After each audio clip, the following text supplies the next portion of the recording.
1992 সালে 6 ডিসেম্বর ভারতের অযোধ্যায় প্রায় 500 বছরের পুরনো মুসলিম স্থাপত্য বাবরি মসজিদ ভেঙে ফেলা হয়। এই ঘটনায় সাম্প্রদায়িক দাঙ্গায় ভারত জুড়ে 2000-এরও বেশি মানুষ নিহত হয়, যাদের অধিকাংশই মুসলিম। দেশটিতে রাষ্ট্রীয় মদদে ধর্মীয় সংখ্যালঘুদের ওপর দমন পীড়ন এখন অব্যাহত রয়েছে। নিজেদের অপকর্ম ঢাকতে সম্প্রতি বাংলাদেশের সংখ্যালঘু নির্যাতনের কল্পিত কাহিনীর প্রচারণা চালাচ্ছে ভারতীয় গণমাধ্যম, যেটিকে ভারতের পরিকল্পিত ষড়যন্ত্র মনে করছে সাধারণ মানুষ। আরও জানাচ্ছেন মহসিন কবির। 1528-29 খ্রিস্টাব্দে অযোধ্যায় বাবরি মসজিদ নির্মাণ করেন মুঘল সম্রাট বাবর।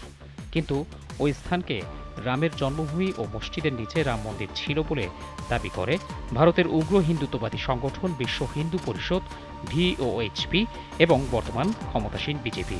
তবে তাদের এই দাবির সপক্ষে কোনো ঐতিহাসিক ভিত্তি ছিল না। এমনকি ভারতের দুজন প্রখ্যাত প্রত্নতত্ত্ব বিশেষজ্ঞ সুপ্রিয় ভার্মা ও জয়া মেনন বলেছেন, ভারতের উত্তরপ্রদেশ রাজ্যের অযোধ্যায় বাবরি মসজিদের নিচে রাম মন্দির থাকার কোনো প্রমাণ পাওয়া যায়নি। তা সত্ত্বেও 1992 সালের 6 ডিসেম্বর VOHP ও বিজেপির 1.5 লাখ কর সেবক মসজিদটি ভেঙে ফেলে। বাবরি মসজিদ ধ্বংসের প্রতিবাদ জানায় দেশটির মুসলিমরা।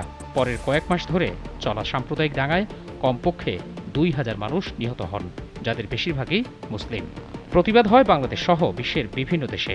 কেবল বাবরি মসজিদ ধ্বংসই নয়, দশকের পর দশক ধরে ভারতে মুসলিম সহ সংখ্যালঘু সম্প্রদায়ের ওপর দমনপীড়ন ও নিধন চলছে। এ নিয়ে বিভিন্ন আন্তর্জাতিক গণমাধ্যম ও মানবাধিকার সংস্থা তাদের উদ্বেগের কথা তুলে ধরছে। জুলাইয়ের গণঅভ্যুত্থানে ছাত্র জনতার ওপর নৃশংস গণহত্যা চালানো শেখ হাসিনা সহ আওয়ামী লীগ নেতাকর্মীদের আশ্রয় দিয়েই ক্ষান্ত হয়নি ভারত। দেশটি অন্তর্বর্তী সরকারের বিরুদ্ধে নানা ষড়যন্ত্রে লিপ্ত হয়েছে। ভারতীয় গণমাধ্যমে চলছে নানা মিথ্যাচার। তবে সাধারণ মানুষের মতে ভারত তার মদতপুষ্ট আওয়ামী লীগ সরকার ক্ষমতাচ্যুত হওয়ায় বাংলাদেশের বিরুদ্ধে অপপ্রচারে লিপ্ত হয়েছে।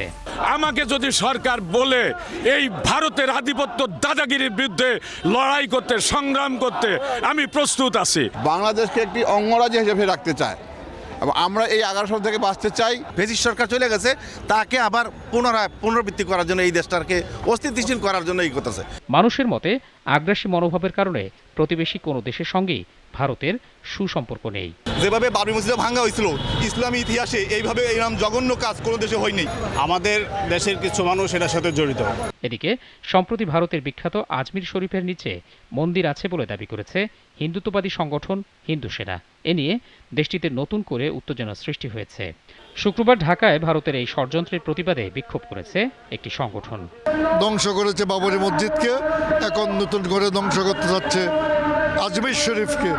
সারা পৃথিবীর মুসলমানেরা এসব ব্যাপার আপোষ করবে না। ভারতের যে কোনো ষড়যন্ত্র মোকাবেলায় দেশের মানুষ অতীতের যে কোনো সময়ের তুলনায় বর্তমানে অনেক বেশি ঐক্যবদ্ধ বলে মনে করছেন সাধারণ মানুষ।